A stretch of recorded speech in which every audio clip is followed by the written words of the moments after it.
Chaville, c'est 20 000 habitants, on a 25% de logement social, donc c'est une ville où on a de la mixité sociale, et puis ça se passe plutôt bien. La ville de Plaisir est une ville de 31 000 habitants, un petit peu plus, qui est une ville très mixte, puisqu'elle a des zones pavillonnaires et des zones d'habitat plus collectif. Et ça me semble très important aussi dans les constructions de développer des logements sociaux pour avoir une mixité beaucoup plus importante.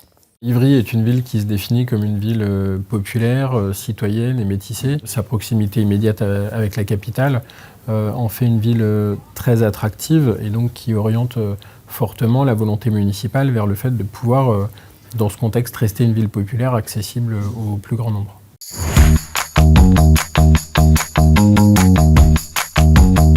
Effectivement, c'est innovant parce que ça permet de créer du logement abordable tout en offrant quelque chose de différent par rapport au logement social locatif qu'on a déjà à Chaville.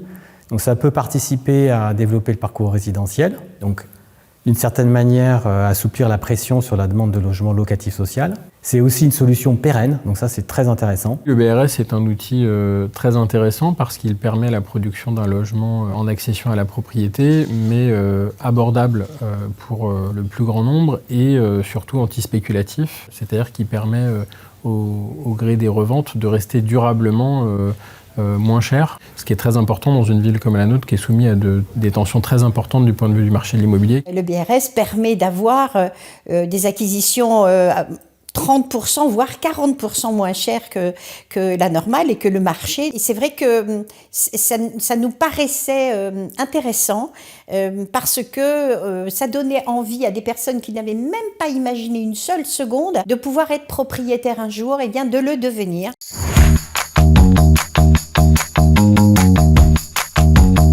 On attend déjà une démarche environnementale extrêmement poussée. On demande aussi une démarche qui permet la participation citoyenne, c'est-à-dire les concertations avec les riverains, avec des associations. Et puis également, on cherche des innovations en termes de montage juridique. C'est-à-dire qu'effectivement, sortir un peu du modèle de la promotion classique et du locatif social et de développer des solutions nouvelles qui viennent finalement compléter cette offre qu'on a sur Chaville. Nous, l'équilibre économique, c'est pas notre sujet au niveau d'une ville. C'est pas ça qui nous fait construire ou pas construire. Ce qui nous importe à nous, c'est de trouver des équilibres au niveau des territoires, au niveau des quartiers. Nous, ce qu'on attend de tous nos partenaires en matière d'aménagement de la ville, qu'ils soient OFS, aménageurs, promoteurs ou bailleurs, c'est finalement qu'ils participent à notre ambition de vouloir construire du logement abordable.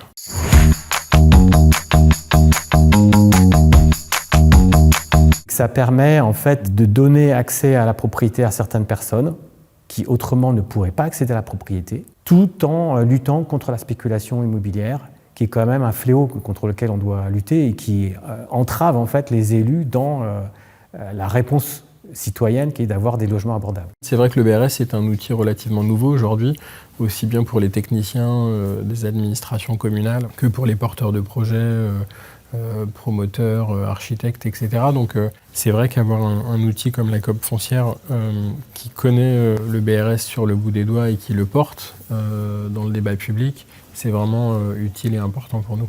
C'est une idée supplémentaire, c'est quelque chose de nouveau. Il faudra peut-être voir l'impact. On n'a pas suffisamment de recul pour voir quelle est la satisfaction de la clientèle, on va dire, qui rentre dans ces programmes-là.